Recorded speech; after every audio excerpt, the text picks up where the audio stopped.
Ready as we'll ever be. Yeah. Here it goes.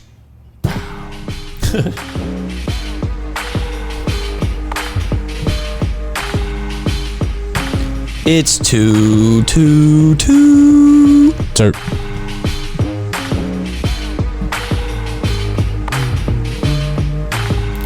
Oh, you put them on. Okay. So, okay. Well, then I can ask the first question then. You freestyle? Okay. You put them on. I was like, you never know. You might be ready to spit some bars. You never know. Maybe before I leave here tonight. You never know. It's right. That's some Snoop wine, so you never know. You might get some inspiration. There you go. I'm trusting you. But y'all already know it's the Too T3rpd podcast, and it's your boy Donovan, a.k.a. Mr. You knew what it was when you signed up. Yo, what's good? You already know who it is, but you can't see me. It's your boy Slump, SLUM, 3 P's, 1 D, the usual. We're here. We're live. Yes, sir. Yes, sir. I like it. Look at you. Professional behind the scenes. That little bit about you knew reminded me of one of the people I played in the radio was Oscar Brown Jr. Wrote The Snake. Oh, really? That Trump's been abusing. Yeah. Yeah. Yeah. Do you know the story about that song? No. Yeah. I mean, Oscar Brown Jr. wrote it, as a kind of a protest. I mean, he was like he was a communist for a while, right? And he wrote this song, criticizing certain kind of people, right? Mm-hmm. And now you got Trump quoting it to his crowd, completely misunderstanding the meaning of it. He thinks it's like an anti-immigrant song. It's like, no, you're the snake. You don't get it. Your lack of self-awareness and irony is startling. Yeah. Ironically enough, he was on, sadly enough, one of the podcasts I listen to frequently today. And just listening to him talk was just kind of like, wow. You got to have a stomach for that. I like to hear both sides, whether I agree with it or not. So that's how you got a better understanding of how the world really I've works. heard that side. I've heard it. I'm going to be honest. I've heard it up to here. I don't need it anymore. Yeah. I know what they're going to say. I haven't even been keeping up. So I was just like, all right, well, let me hear what this dude got to say. And it was... You know what he's going to say. Yep, and same nonsense. It's going to be a lie anyway. So yep, exactly. It was it was interesting nonetheless. It's sad to see that, like, he's still just like an entertainer at heart. I'm crying, yo. Here we go. Right? It's not the wine. It's just me. We lit tonight. Y'all already know. Okay, so we got to break this down about the introduction. I got to do the introduction real quick. Right. Okay, so there's a reason why I'm wearing this Paint Lewis shirt. We're about to make a connection. And I'm not, because mine's in the laundry. But but we're talking from the new generation of Paint Lewis to the originators of the Paint Lewis crew. So before it was Paint Lewis. That's right. Ooh. See, now we really about to get to talking for real, for real. So, okay, we're going to talk about not only Paint Lewis, but St. Louis history in general, because we have somebody who has been very important to the St. Louis community. I want y'all to give it up for Mr. Bob Hansman. Ooh. There we go. That live audience, you see him out there. Yeah, right. Yeah. You just have to do it, right? Yeah, you're pretty live. Okay, all right. There we go. I got you. Don't worry. All right. I'm hollering, yo. So how you doing today? I'm okay. Okay. Just came off my radio show, and I'm happy. Most definitely. So let's talk about that first. Your radio show. Most people probably listening are too young to know people like Bernie Hayes, but the old I'm part of this Black Radio Hall of Fame. Bernie Hayes, one of the old DJs from here. He's on the air all the time. I listened to him when I was a kid, right? And then he started this group a couple of years ago called Black Radio Hall of Fame to recognize some of the old DJs while they're still alive. Some of them. He asked me to be on a board because we've been friends for ages, and then we started a new radio station and BRHF radio, and I got my own show. Wednesdays from 2 to 6. Brother Bob's Birthday Bash. Okay. BBBB. Yeah, and I just came from there. I was like, whew. Yeah, I like that. We broadcast out of Harris-Stowe now. Okay. Yeah, we used to be in the Tandy Center in the Ville, but now we're at Harris-Stowe. Okay. So yeah, I'm loving it. I get to play all the music I used to listen to. Bernie would play the music. It's like full circle, right? Yeah. Here I am working with my idols, EDB, Brian Gregory, Okay. Doug Eason. Wow, life is good. Most definitely. Yeah. And so you're a local as well, correct? Born in Afton? Afton, 1947, Afton. Yeah. Wow. I did a little bit of research, Whew, yeah, you did. Yeah, so I'm gonna hit. I'm in 2 weeks. I'm gonna be 77. Well, congratulations. I guess. No, that's a blessing for real. Yeah. It's been a long, strange trip, as they say. Hey, we're about to learn a little bit about it today. Yeah.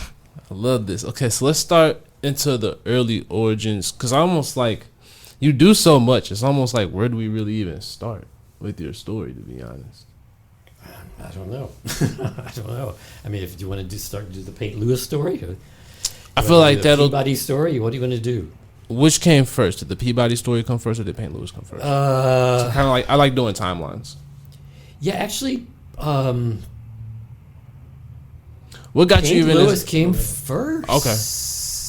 Okay. Yeah. So before we get to Paint Lewis, then I want to get started with your art origins.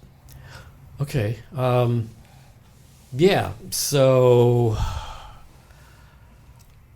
I just grew up drawing. One of those things. I don't remember when I wasn't drawing, and so when I went to college, I majored in drawing and painting and English literature and religious studies, which is really interesting combination of things that have been very useful over the years. Honest to God, it was the things I was able to do with those. But did you come from a religious background? I did, and then I got rid of it, and then there's parts of it I miss. I haven't been for a while, but I'm one of the only white members of this little tiny black church that lived up on Cass Avenue. Okay, it was torn down for the NGA. Reverend Davis lived to 101. He was like one of the Pruitt-Igoe ministers. And I walked in that church one time, and it was like, they were like singing all the old spirituals. I felt like I didn't know a place like this existed anymore, especially in St. Louis. But yeah, so I those are my interests, and I was also very political during that time. I was just talking to Jamal a couple of months ago on her show, but I was part of this whole civil rights thing, and met Coretta King and Bobby Kennedy, Julian Bond, Stokely Carmichael, all those folks, and actually got beat up by the Ku Klux Klan. Oh shit! I did, and lived to tell about it. Yeah. What's that purple button? That's the.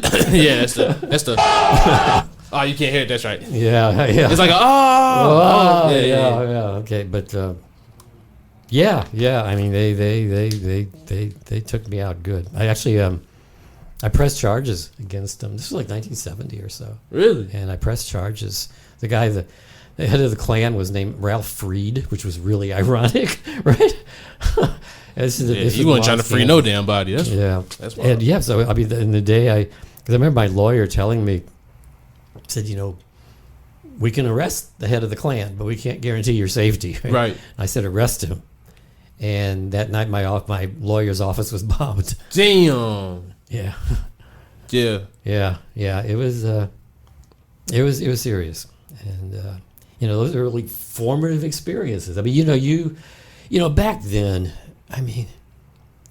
you couldn't be on the sidelines. You saw what was going on, and you had to get, okay, I'm either on this side or I'm on that side, right? And it was very clear to me what side I was on, and I've never looked back, even though there had been some dear prices to pay. Yeah, most definitely. Right? Yeah, but it's interesting because I can talk to my students from firsthand knowledge of things they've only read about. It's like they never heard from anybody that was beat up by the Klan and lived to tell about it. Exactly. Right? They read about other people that didn't make it, And I've got friends, older friends in North St. Louis. They came up here because their family members were lynched. And so this is like really relatively recent stuff. Exactly. And Yeah, I often joked. If I tried to teach my class in Florida, Ron DeSantis would stop me at the border. He wouldn't let me in. He would not let me in. But at any rate, what brought all that up? My origins, right? Yeah. Here we go. No, you're good. You're Here good. we go. Right. But yeah, and I really, and you know, so I'm seeing all that nationally, right? Mm-hmm. And it's very clear. And then I'm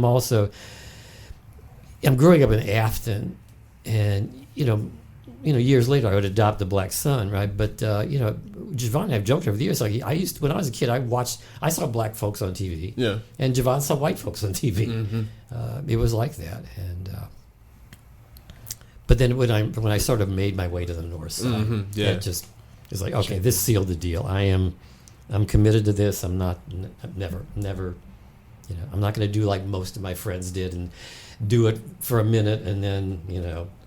So what? Because that is a common thing that happens in St. Louis. So what made you really stick to it and be like, you know, it would be a lot more comfortable to go ahead and you just go to where I'm comfortable and where I came back to. Ironically, I'm not comfortable where you might think I'm comfortable. Hey, you know, I mean, I'm not. I mean, when I have this inverse reaction a lot of people have. Like when I go to Chesterfield, Mm-hmm. I hope I get out alive. You know, I cannot wait to get back to the quote ghetto where I feel safe. Mm-hmm. I mean, and that's just the opposite of so many Mm-hmm. people like me. Mm-hmm. You know, Mm-hmm. I don't get it. I mean, when I guess the other part I can tell you right at the beginning here is,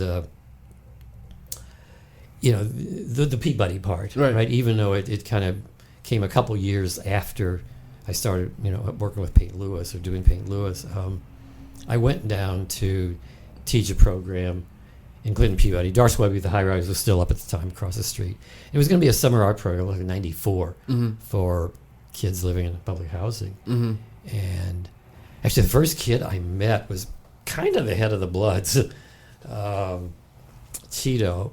And he came out to see what the hell I was doing there, right? And I was like, that's a really good question. I don't know what the hell I'm doing here either. Right. But we hit it off. And, you know, he became kind of my entree into the neighborhood. And, you know, the whole program didn't crash and burn. And I came back the next summer. And actually, we were about to come back for the third summer in '96 when a boy I was really close to, Jermaine, died of sickle cell. Mm. And I'm amazed I got through that sentence without crying, because usually when I say his name, I was out of the cemetery just last week. I mean, I still can't, you know, because I designed his headstone and spoke at his, I mean, we were very close, you know, spoke at his funeral. And, but in the wake of that,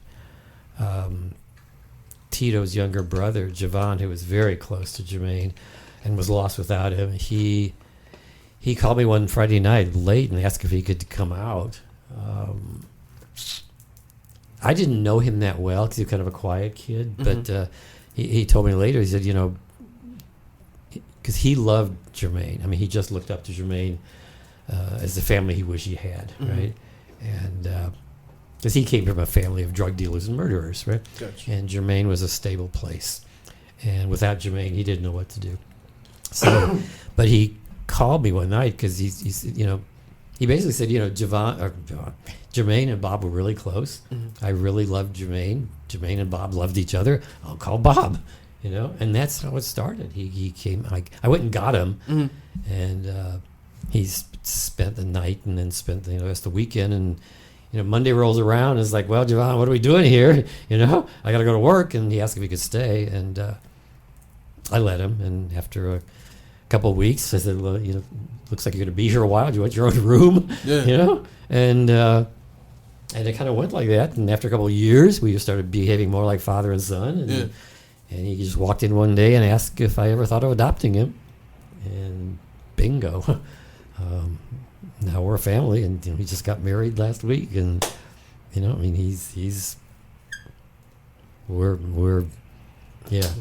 That's awesome. We're real family. Right? And but the other thing that happened after Jermaine died, so you know, Javon moves in with me, but then I was walking around I was just wandering around the projects. I was lost without Jermaine too. I really thought it was over for me. I was a basket case. I couldn't stop grieving. I was out at the cemetery all the time, just pounding on the earth. And but Belinda, Cliff's mother, came up and gave me a flyer, like a survey. And I looked at it and said, well, Belinda, this is for people in the community. I'm not really part of the community. And she goes, yeah, you are. Have you ever thought about just moving in here with us? And I was like, God. A light went on. It was like, this is where it's all going. Because I hated where I was living out in the suburb. It was good for Javon because he needed some quiet and safety, exactly, right? Yeah. But for me, I couldn't take it. And it was like, I understand the projects understand me. And so Guardian Angel had the building then, and they just gave me their old food pantry because they weren't using it anymore. And they said, you just move in here. Wow. And work with the kids. So I kind of moved in. And so from then on, we basically had like 2 homes. Wow. Right? Wow. And it's just kind of gone from there. Yeah. Wow. And still down there. I mean, some of the kids we've had in our program recently are the kids that I had at the beginning, right? I mean, it's like we're in a couple generations in now, right? Yeah. That's beautiful. Yeah. And, Javon then grew up and started teaching with me, and, yeah. So That's amazing. So, yeah, I'm never, I haven't regretted a minute of turning my back on where I grew up. Most definitely. So, I'm sure you were able to produce some amazing artist stuff from out of this project as well. Yeah. The kids, oh my God, some of their work, I'll show it to you sometime. I mean, I would give them the same assignments I give my Wash U kids. Really? And they do better. They do better. Yeah. And their attitude was different. For the Wash U kids, it was like, I'm so used to succeeding. This is one more accomplishment, right? But for those kids, it was like, this is a victory. This is something, And I love that. Like, yeah. I don't know. I kind of understand the feeling that you get because it's one of those things of like, that's way more rewarding is being able to change someone's life. Well, having your own changed. I mean, that's been a remarkable thing. I mean, you go down there with this jacked up idea, you're going to change their lives. They change yours. Their lives too. That's true. Yeah, they change yours. You're correct. Yeah, and it's because you learn so much more yourself. You're right. And and people to this day, they don't get it. They think, "Oh, Bob, you sacrificed so much. You could have had this." It's like, are you kidding? I didn't sacrifice anything. I mean, it's been one blessing after another. The stuff you think I should value, I don't anyway. It's exactly. Like, maybe sitting out there in the suburbs, doing the kind of things that I was, mowing the lawn. Yeah. Are you kidding? Exactly. That's boring as hell. You want me to trade this amazing life for that? I 1,000% agree with you. I mean, what amazes me is other people don't agree with us. Yeah. Right? It's like, what happened to your soul? Really, what happened to you? Got stuck in the machine. I don't know what. I can't account for it. We felt a lot of people fall for the system, and what they sell you is what the outcome is supposed to be for your life. Yeah, I don't know.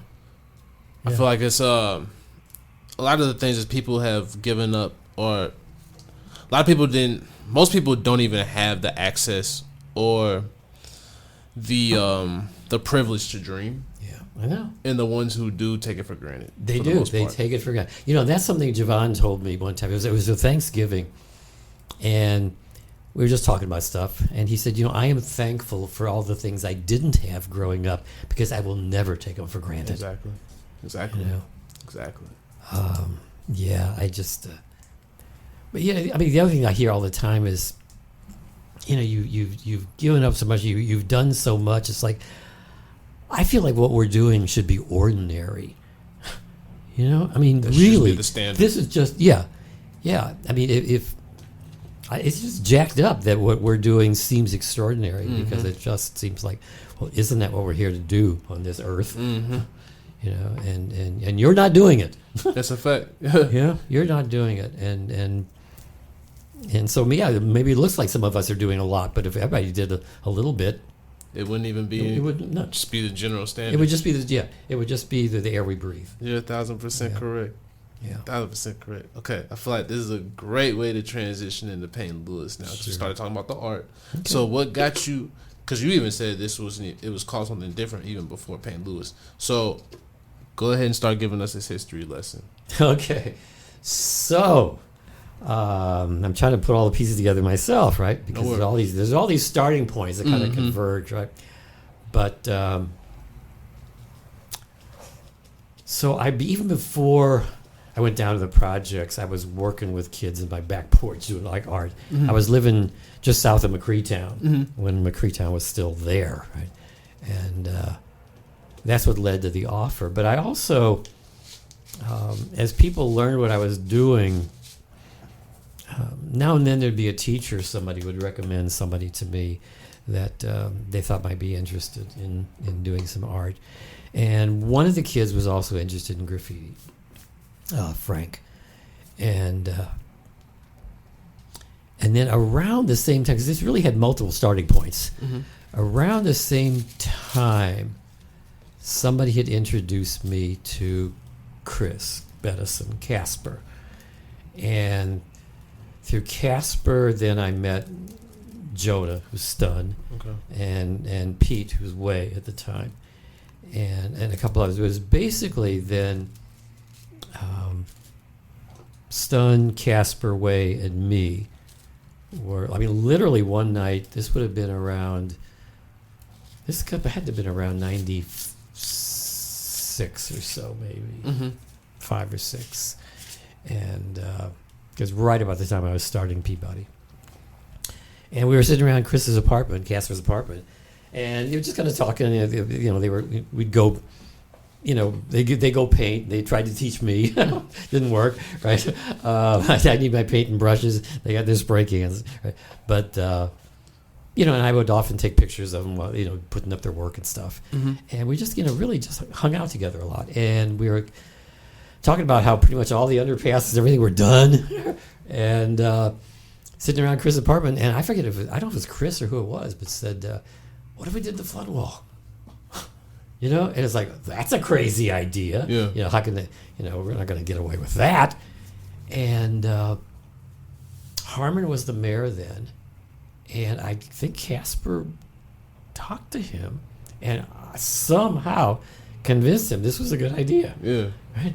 And it wasn't called Paint Lewis for several more years. It was like some kind of underground Superfest or something like that was the name. I've still got the slides. I could look it up because I was there literally taking pictures when the very first marks went on that flood wall. That's amazing. I got the pictures of it. I got the pictures of the kids asleep waiting to start painting and carrying the ladder over there, and I got the first of everything, right?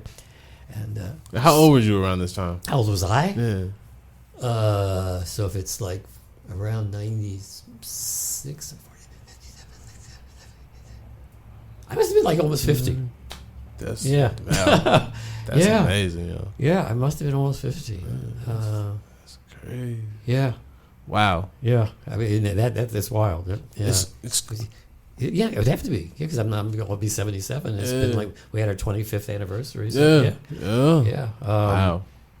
So it was basically at that point it was, and we had a show downtown, and I think the designs, it was kind of basically an abandoned upper floor of one of these big old buildings down here, and we had what they called the Graffiti Art Expo, or Guerrilla Art Expo, I think is what it was called. And what we did there is it was kind of a way of announcing the flood wall thing.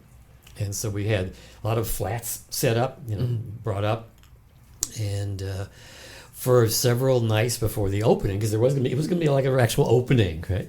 But we all met up here at night, and the guys brought their spray cans, and I brought my paint and brushes, and we just went at it, all night long. And there was another really beautiful intersection that I think you'll get. Because, and it makes what happened later even more poignant, because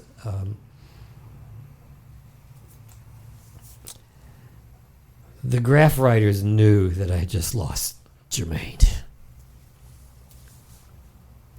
And they knew I was devastated. And it was Jonah, who basically said, Bob, we're going to breathe life back into you. You know? And they did. They did. And which makes what happened to Jonah more ironic than ever. So we had this guerrilla art expo, and at the opening there we had all the hip hop and break dancing and everything, and actually I think one of the other people there was Kababi in the early days. He was there. Wow, really? He was there. Yep. That is definitely somebody I really want to interview. Yeah, Okay. yeah. Wow. He'll remember all that. Wow. Yeah, we've known each other way back. Way back, yeah. Okay. And but yeah, and that was kind of a sort of a kickoff, and connected to the flood wall. Right? Mm-hmm. And then the first year, we just got a lot of buff paint. Had a truckload of buff paint for the folks. We had a few scaffoldings set up, because one of the things that we wanted from the front, we didn't just want people putting a little throw up on the wall. We wanted the wall to be the thing, right, from top to bottom, right. Not just a wall with something on it. And so we, to help with that. And basically, Casper and them just kind of called their friends all over the country and said, come in and show up for Labor Day weekend. We're going to do this thing. Yeah. And remember, Devious came in from Cleveland. Saber was there. I think it was the fun, that great Saber piece. It was maybe the second or third year, because he had a huge wall to himself, and it was all silver. And this year when I was down there, one of the guys I was talking to mentioned Saber, and he remembered the piece. And I said, do you know where it came from? Because he didn't. He just knew the piece, because there was all these silver spiders in it. And I said, back in the day, this wasn't all cleaned out. It was, and I'll talk, this urban planning thing. Remind me to talk to you about the urban planning idea, right? Because it was all just weeds right up to the wall. And so, the guys are up there with the ladders, trying to, and the spiders are climbing up the wall while they're painting, right? Shit. So Saber just incorporates these big silver spiders into his piece. It was great. Because, what's also interesting is so many of those pieces they're not really spontaneous. They're really planned out. Yep. They come up with the little sketches and right, and I mean this. But then he just kind of winged it. The spiders, and it was cool. But and we did it for a couple years. The third year, I think, is when we got into trouble, because some of the folks started just painting all over the city, and they were all the way. Well, the park was gone, but it was way out by Big Bend.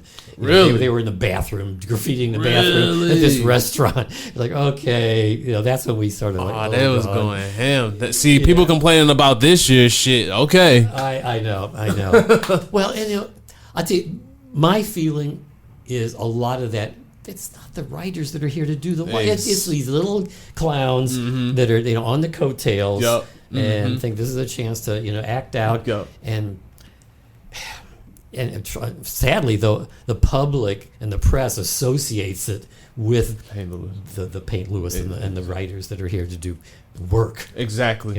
Exactly. And my biggest fear with it all, to be honest, is that with all the all the changes that they're trying to make over there, that this could be one of those things that they try to eliminate, and they're trying to use it as an excuse. I really don't think so. You don't? I mean, it's become like a underground tourist destination.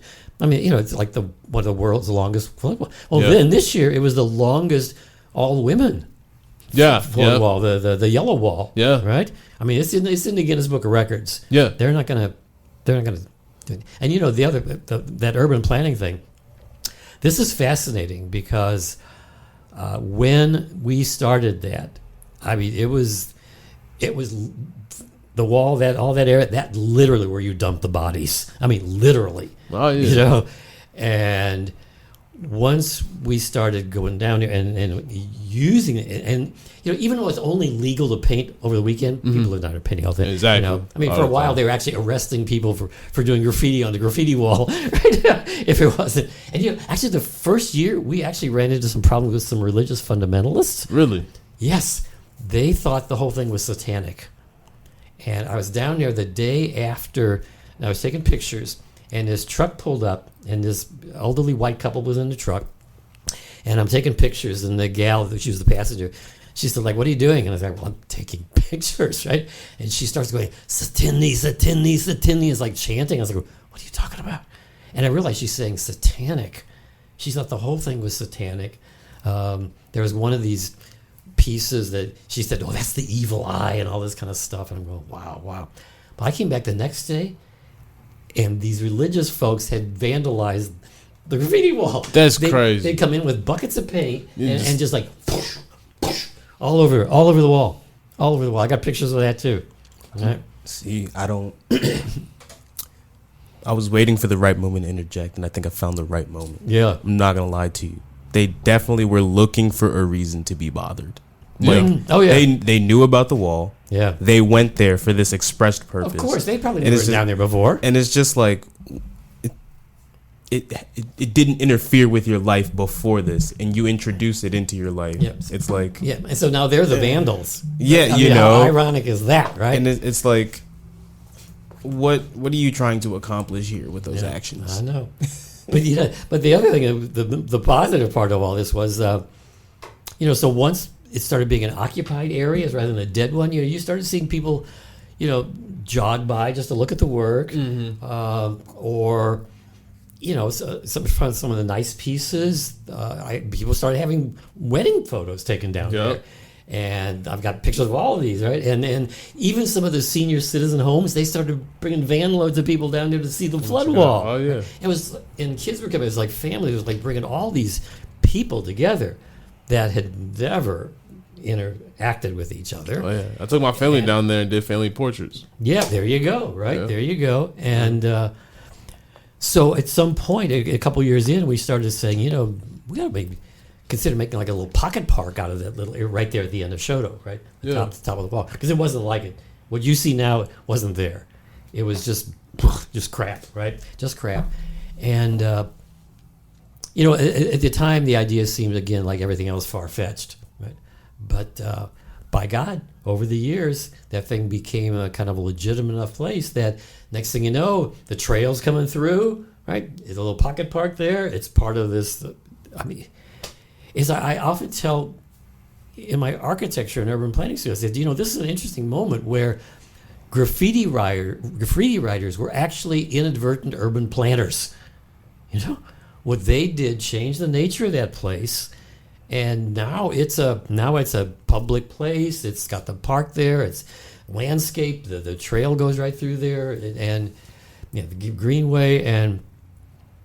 But when we're thinking about who to invite to the table for urban planning, we don't think of graph writers.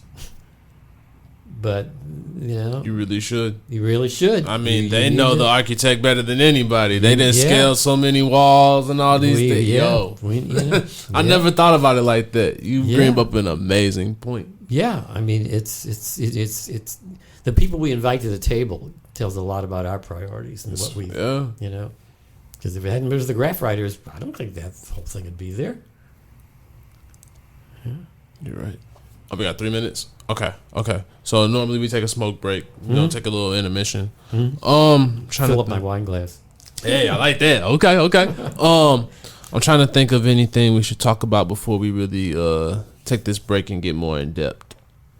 Is there anything quick about Payne Lewis? You got anything? Okay. Yeah, we'll talk about Brian Murphy after break. Okay. We'll talk about him. Okay. And what happened to Stun? We've got two big stories to talk about after break. For sure. Yeah. Definitely.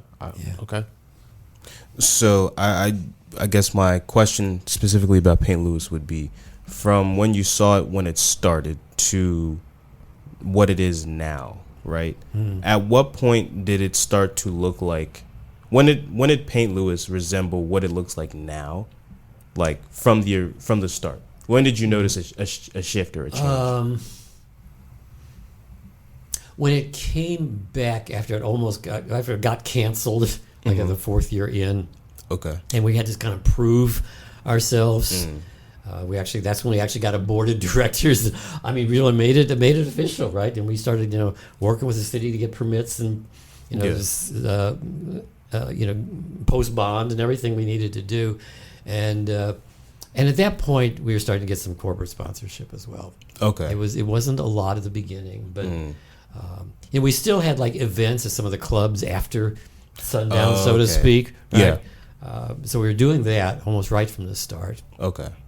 But it was kind of that second wind that it started to say, okay, this is going to last. We got it to a place where it's not just a ragtag operation anymore.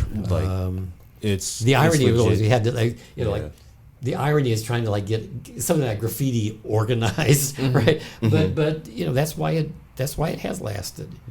And that's why it's. And also, I think what also helped on another level was a lot of the work that the folks did here in St. Louis got into the magazines. Yeah. Right? And so they would come here to do work that they could then post and put in magazines. Yeah. So that started a kind of momentum on a national level as well. Yeah. Yeah, no, I found a lot of Paint Lewis stuff in like a lot of different publications. Yeah. When I was doing a lot of different research for, stuff. Yeah, you would. Yeah. Yeah, it's ironic how it's so slept on in St. Louis, but like across the world, where it's like, oh no, people know about it. People come here from all over the world to do it. And we sit here and complain about it. Exactly. What is wrong with y'all? It's a sick world we live in. It's just totally backwards. You already know. Turn out for Trump and not for Paint Lewis. What the hell? I'm crying, yo. That's funny, yo. And that's hella true. But you already know we're going to talk more Paint Lewis when we get back from this break. We'll see y'all in a minute. Peace. Okay. We back. All right. Let's get back to these Paint Lewis origins real quick. You said you had 2 important stories for us. Yeah. Well, that's an abrupt intro. We just tap back in, He's just like, okay. So and about 2 people, right? So 1999 and 2000 are when these things happened. So again, very, very early days. If the first actual Paint Lewis, or whatever we called it back then, underground graffiti fest or super fest, I think it was. But there was a kid, Brian Murphy, student. He was in Webster Groves, and he liked to draw, and he was really enchanted with the flood wall. And so apparently one night in 99, I guess, some of his friends suggested they go paint. And his family lived near a railroad overpass trestle that went over a creek. And Brian and his friends went up there kind of late at night to paint, and he'd never been there before. And there's a trestle there, and I mean the railroad track covers almost the entire trestle. There's hardly any place to stand either side of it. It's up on like a culvert, right? And apparently they were up there painting, and a train came around the curve, and there was just no time for Brian to get to safety. So either he was hit by the train or he jumped off, not realizing how far down it was. And they found him the next morning in the riverbed there. His tag was Flo, which was, again, kind of ironic, right? His dad talked about that, too, about, like, surrendering to the flow of the river and all that, flow of life. And but Brian had been also talking about wanting to come down to Paint Lewis, and his dad knew it, and so he approached the group. We had the board then, right? Okay. Brought some of Brian's drawings down and said, it's really meant a lot to him, and, conversations kind of get going. And this is right after we'd had this trouble with, the city pulling the plug on us. Right? And so his dad got involved in trying to help keep Paint Lewis going. and his mom did too. Mm-hmm. And so at that point we had a board, and that's when we started really posting bond and doing all this stuff. I working with the street department. We just like, okay, we're gonna do this right, so you have no way to pull the plug on us, Right. basically. Right. And I think the fact that Brian's parents really wanted this was certainly a motivator. Yeah. And so that was part of the kind of a resurrection of it, right? And then, but the very next year in 2000, this is where it got very, very difficult. So Jonah was, one of the three kids sitting around Chris's apartment that night, right, wanting to start this whole thing.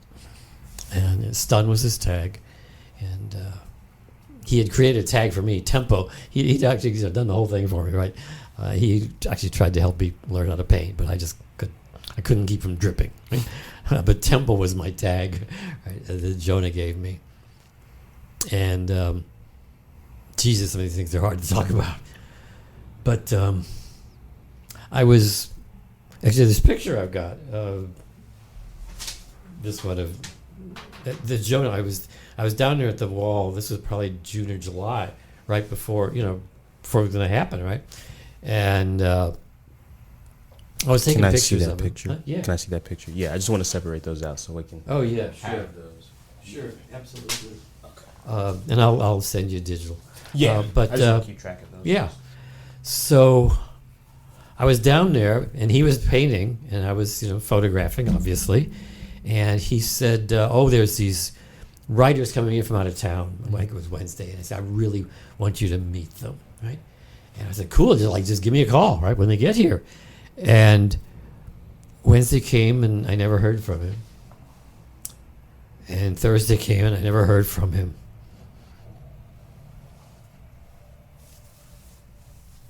And sometime, I guess around the weekend, I got a phone call. And it was Alani. And she said, "Did you hear what happened to Jonah?" And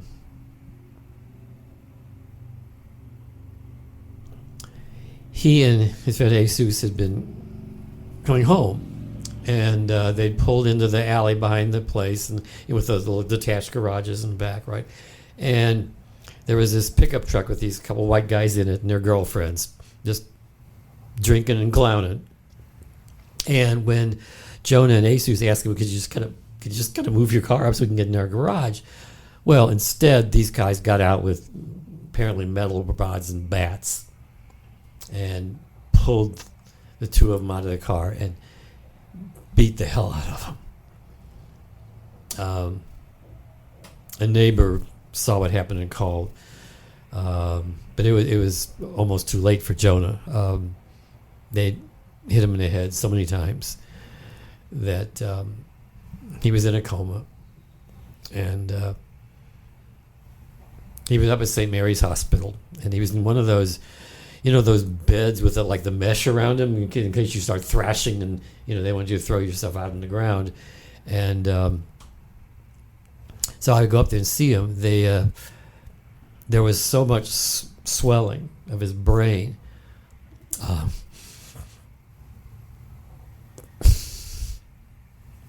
They had to remove part of his brain to save his life. And he was, partially blinded in one eye. And, for the first few times I was up there, he couldn't communicate. And I would literally, I would just reach through the mesh and I'd just take his finger. And I said, Jonah, right, if you can hear me, if you know who I am, if you can move your finger, just give me a sign, and it was here's the kid who was trying to breathe life back into me, and he finally kind of thrashed his way out of the coma, but he was badly damaged.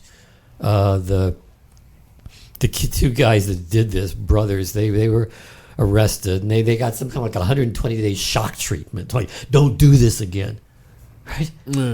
And but then Jonah was at rehab down at University of Missouri, and I would go down there and play games with him and just try to bring him back to the living. And he while he was still at St. Mary's, I went out on the patio with him. I brought art supplies and just to see if he could still, if there was anything left in there, right? Mm-hmm. And the first couple of times were discouraging. I mean, he couldn't do it. And I mean, to watch this just garbage come out of this kid that could do incredible artwork was really hard to watch, right? And it was hard for him because he knew that he couldn't do it. Mm-hmm. He couldn't do it. Mm-hmm. And so the first time we went in the patio was pretty rough, and we weren't sure we should. Thank you. Mm-hmm. We weren't sure we should do it again because we didn't want to discourage him. Mm-hmm. And we did. And I got to know his mom and dad pretty well during all of this, and we'd take him down to the flood wall just to see if it could jog some memories, and he was so easily exhausted. I mean, he would just fall asleep. He would just fall asleep on these little pallets and stuff down there. But little by little, over the years, he began to come back. He's still clearly damaged, and I mean he knows what happened. He talks about it. I mean he'll take off his cap and show you the big scar, where they went in and had to take out part of his brain. Mm-hmm. But he within the first year or so, I mean, he knew who I was.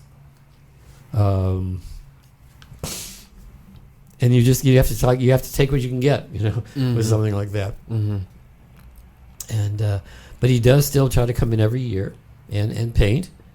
And it's because a lot of people don't know who he is. I tell him who he is, but and we always try to get our picture taken together every year. We see each other, and tell your mom. His dad has died since then, but how's your mom, and tell her hi and all that. And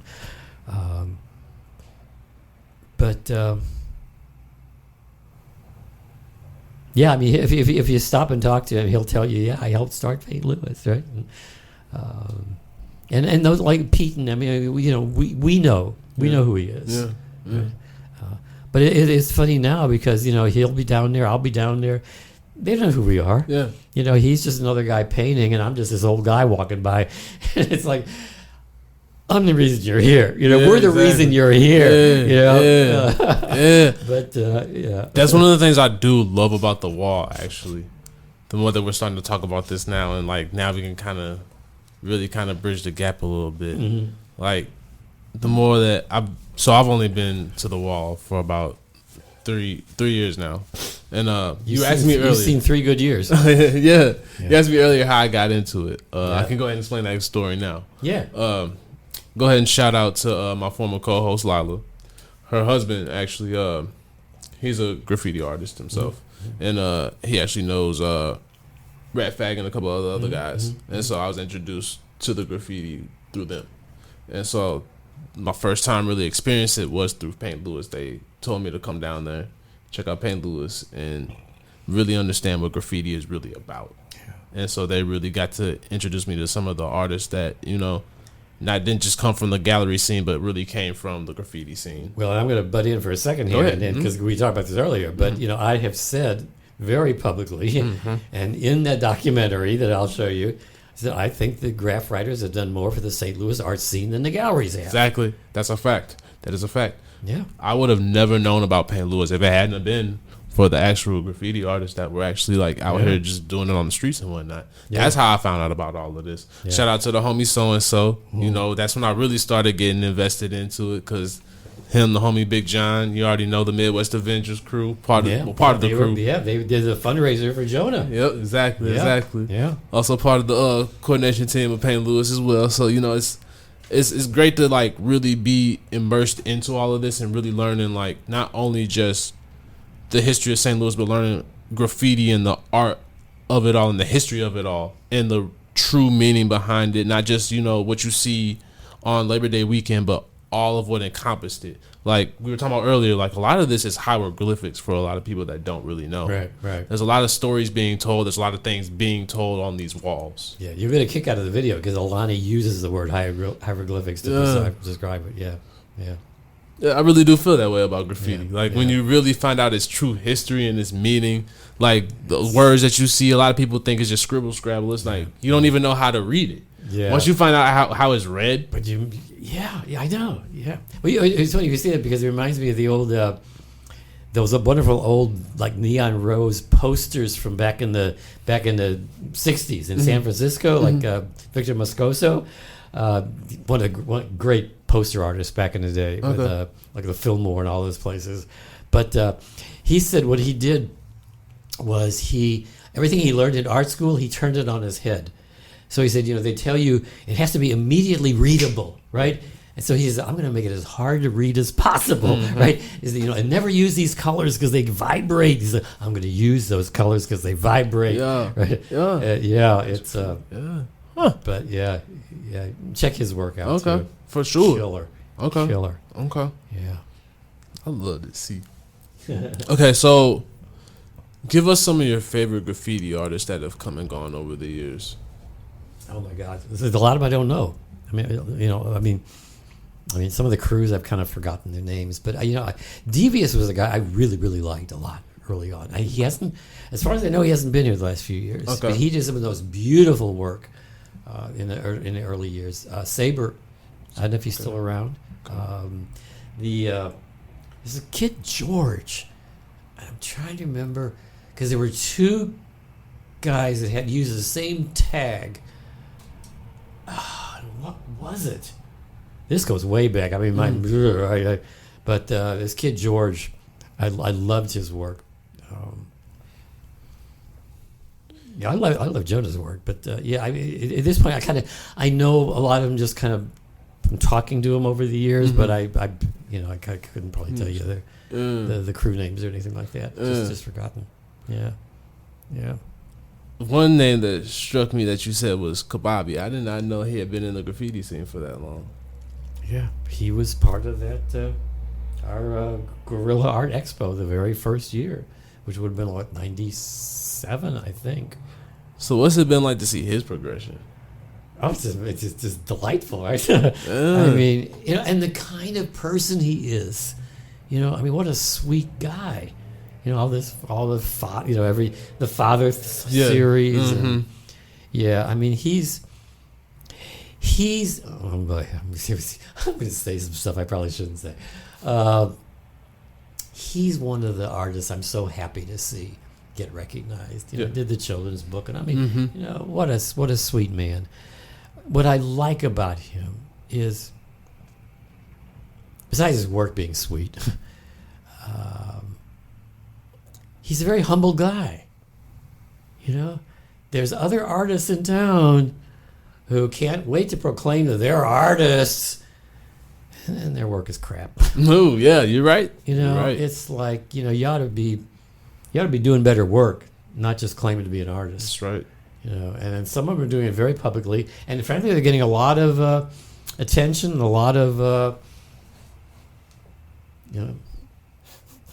lot of this, from people I think are intimidated. They're afraid to criticize them, but afraid of getting excommunicated out of the group. Oh yeah. One of the people I think I would argue this guy's the best artist in St. Louis. It's not graffiti though. Okay, Robert Green. Okay, Robert Green. He grew up in Pruitt-Igoe. He's the one that helped put together. Well, he basically put together the whole Percy Green weekend. He's got a home and a studio up on St. Louis Avenue. Okay, and I should bring you guys to see his For sure. what he calls his studio. It's a 2-story house that he just, it's like a single work of art, but it's, you know, all these individual pieces, right? But, you know, a lot of people come in and say, oh, I'd like to buy that. He goes, no, it belongs here. It's Right. part of this whole process. He calls his work his journal.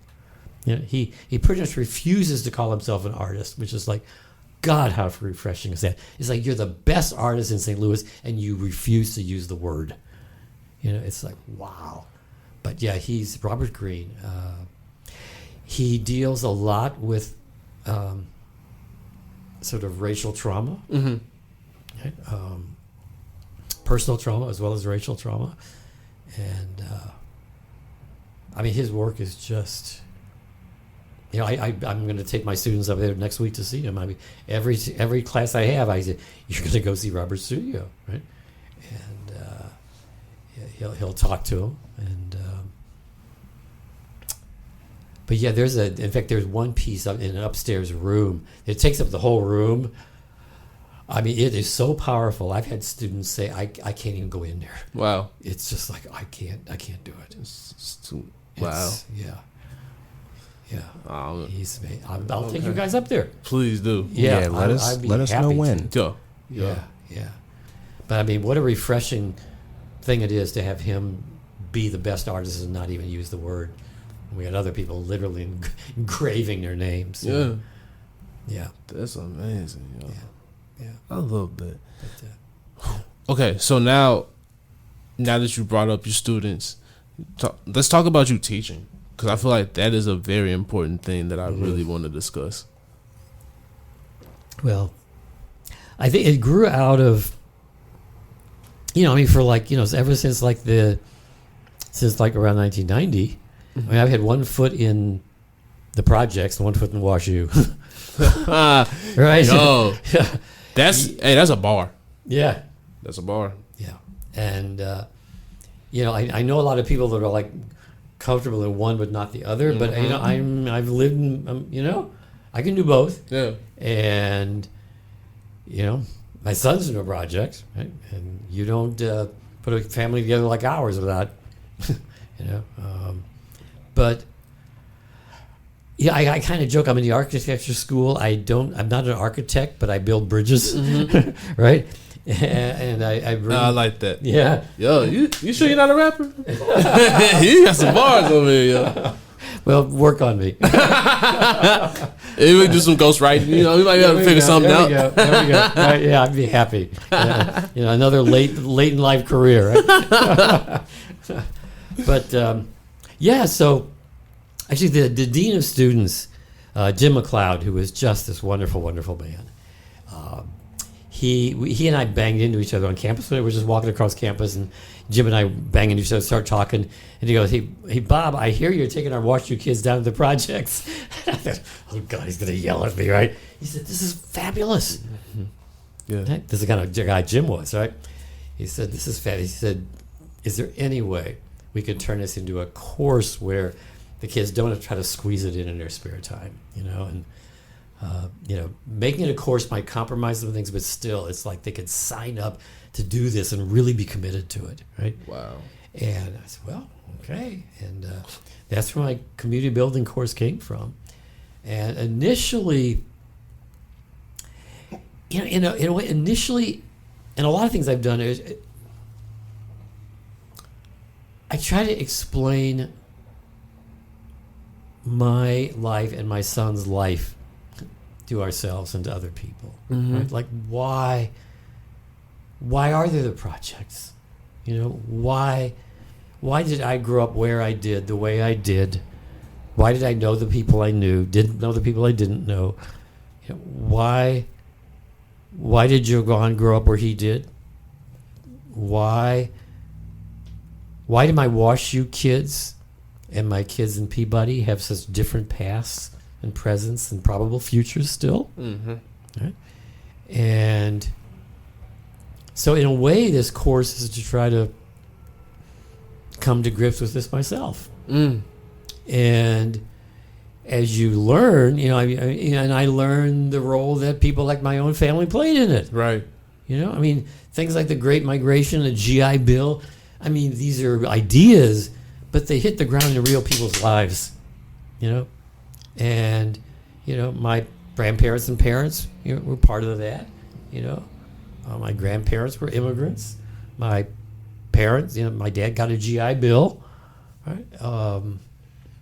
And so, and I use that to talk to my students, because when I try to talk about it, someone get defensive. It's like, oh, you're criticizing my family. It's like, I'm criticizing my family. Exactly. You know, this is just the facts, folks. Exactly. You know, I'm not even criticizing. This is the truth. Exactly. This is just what happened. You know, and you know, when there's these decisions to be made, and you got a couple million people making the same decision, you've got a social movement that's going to affect the country, and it's also going to affect the people who cannot make those decisions.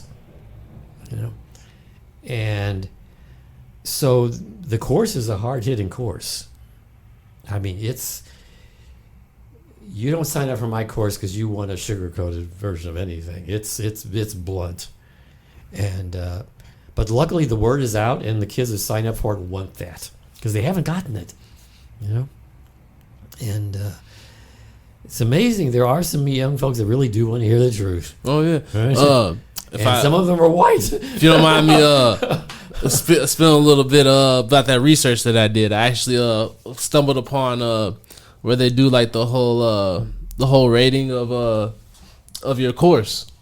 Oh, and I read a couple other reviews. I haven't even looked at them. Are they good? They are, actually. Good. Yes. I don't even look at them. No. They say you run a tough course, but like the things that you learn from it are life changing. Well, good. I'm glad to hear it.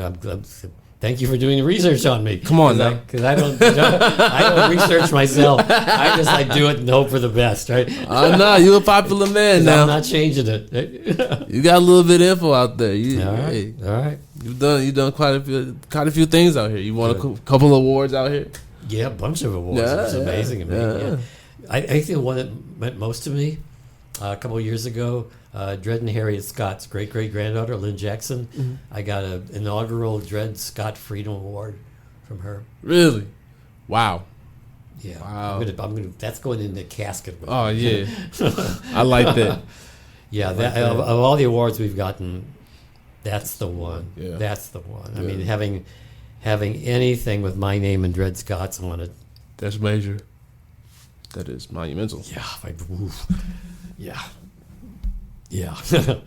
Yeah. It's funny. When I got that, I took it to church. Reverend Davis was still alive. He was probably about 100 years old then, and I took the award there to church to show him. And he had his picture taken with my award. And then somebody said, "Well, it's Bob's award. Let him get in the picture." So I got this beautiful picture of him and me in the award. That's fire. Yeah. That's fire. But I love everything. Like, even when we met you, you had students and you were showing them the culture. Like, you were, I don't know, that really struck me when I saw that. I was like, wow, like, this is dope. It seems so obvious to me, but yeah, I guess, yeah.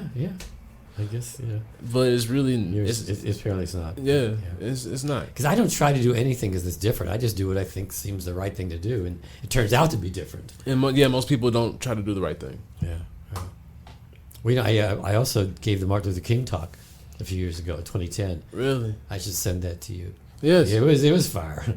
It was. I I let loose. I was there. I knew. I was there for him, right? I knew. Yeah, it's just like, and the way he's been whitewashed is just like unbelievable. Yeah, I'm gonna keep my mouth shut on that. You're very. I hear you very much with your mouth shut, right? But it's funny because when I was writing that speech, like, okay, you want me to do this, right? And I was writing the speech, and I talked to Javon. I said, Javon, if I say what I really believe, I'm gonna piss off so many people.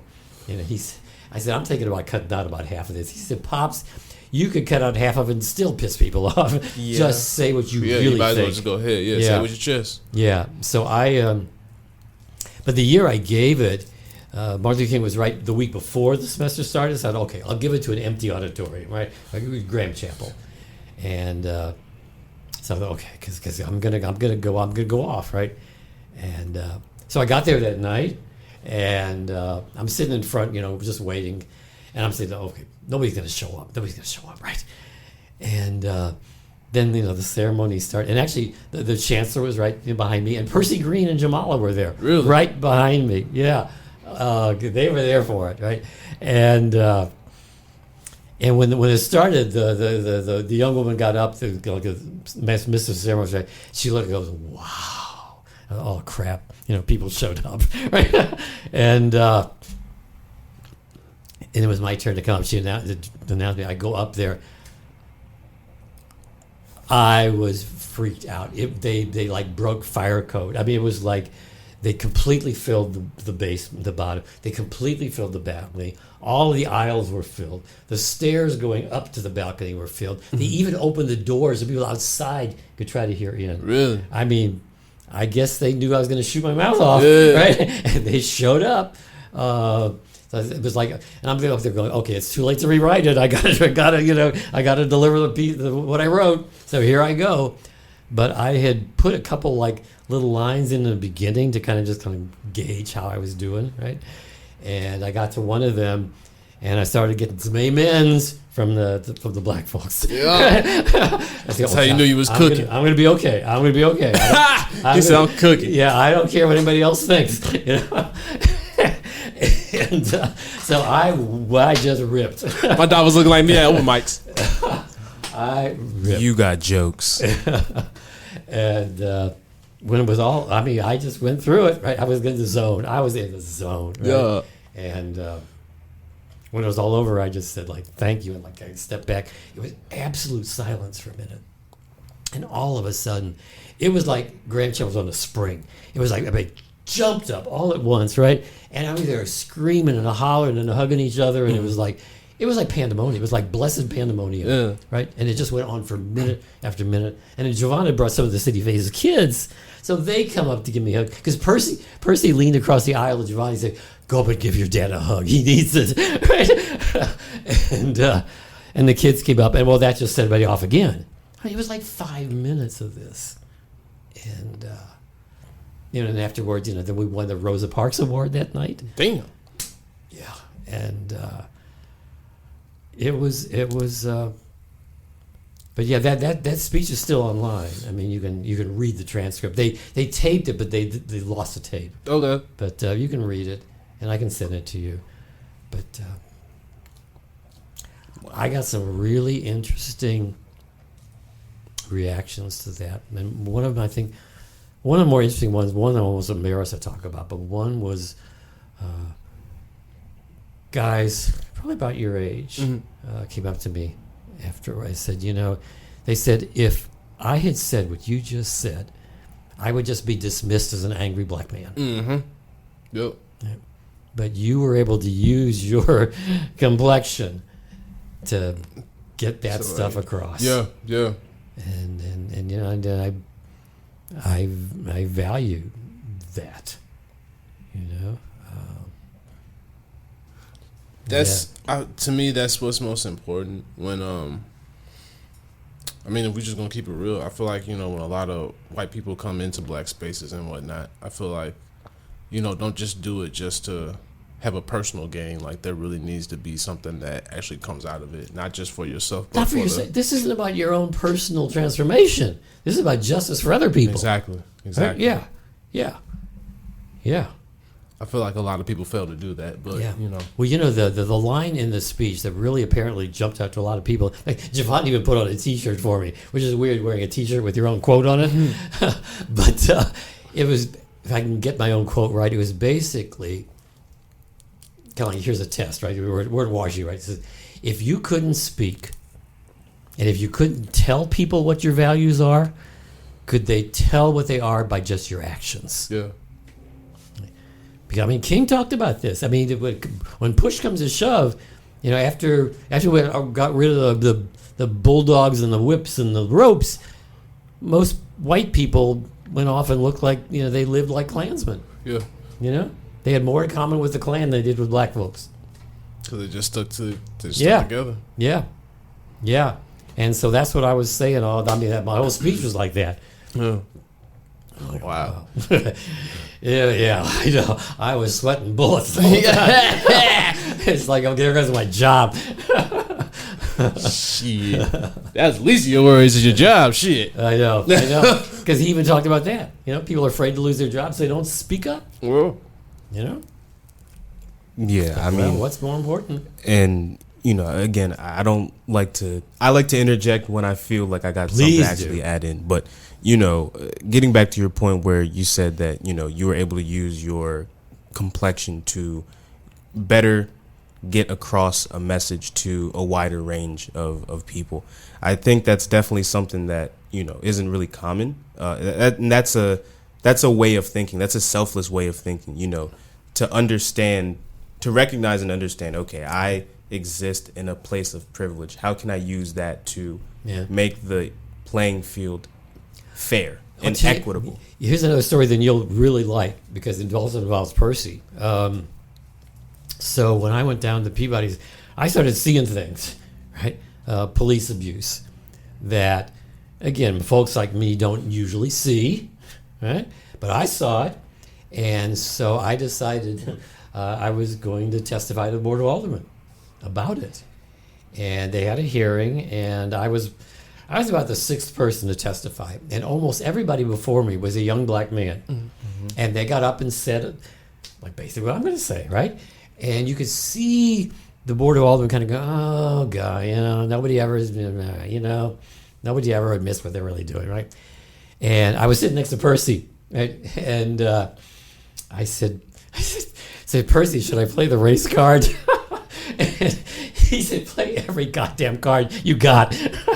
And so they weren't videoing the thing, but they were recording it, right? So I got up and, into the mic said, I'm a older white male academic, and said the same thing those black kids had said. Mm-hmm.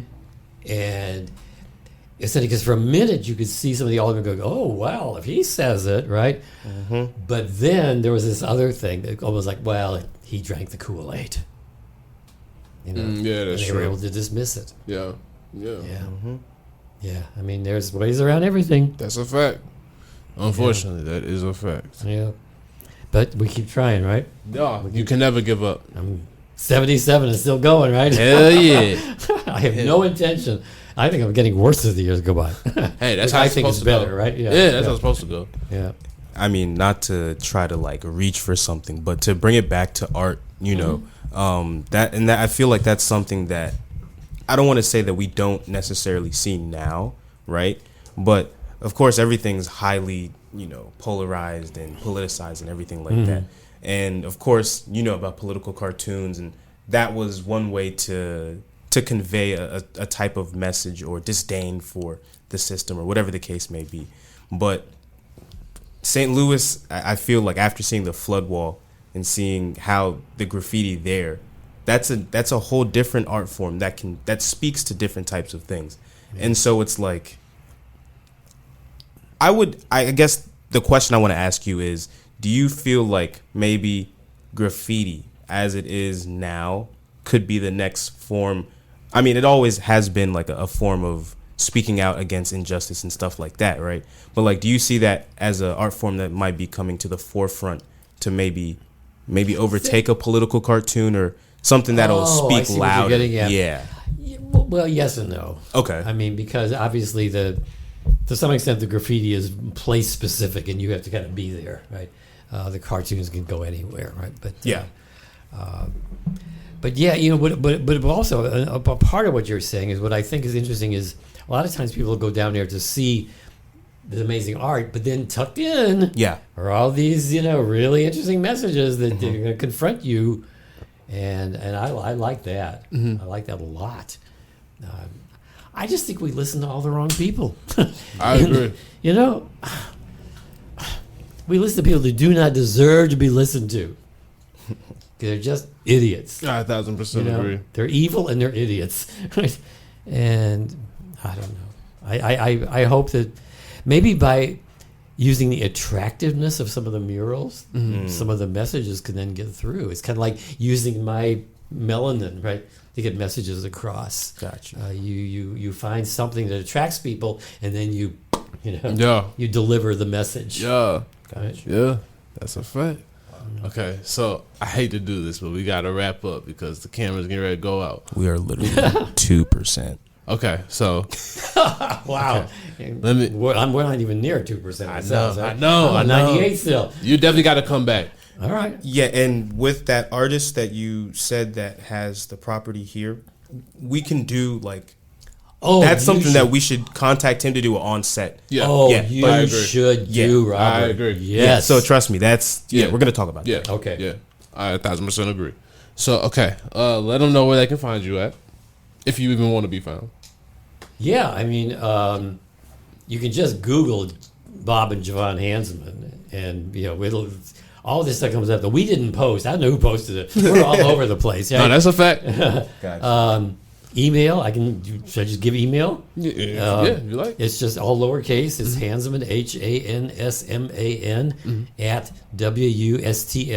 wustl.edu. So it's Hansman at washustlouis.education. Yes, the sir. basic one. That's an easy way, right? Yes, sir. Okay, and I appreciate you so much. All right, let me hurry up and wrap this up. Okay, say your socials real quick. Okay, SLUM3Ps 1D_ out. There you go. All right, Too Terped on all socials. Shout out some socials T. Too Terped on YouTube. Make sure you hit up that hotline, voicemails and text 314-399-9711, and don't forget to follow me, Donovan 2408, on all social media platforms. Ooh, I'm a beast. Oh my goodness, that was quick. Come on Okay. now, what you talking about, boy? Every time and then, when I'm in the clutch, I know what to do. But you already know. We gonna catch y'all next week because it's another Too Terped episode, and you already know this is Paint Lewis, so you already know that Paint Lewis episode is coming very soon. We had to give y'all something hot, but in the meantime, peace.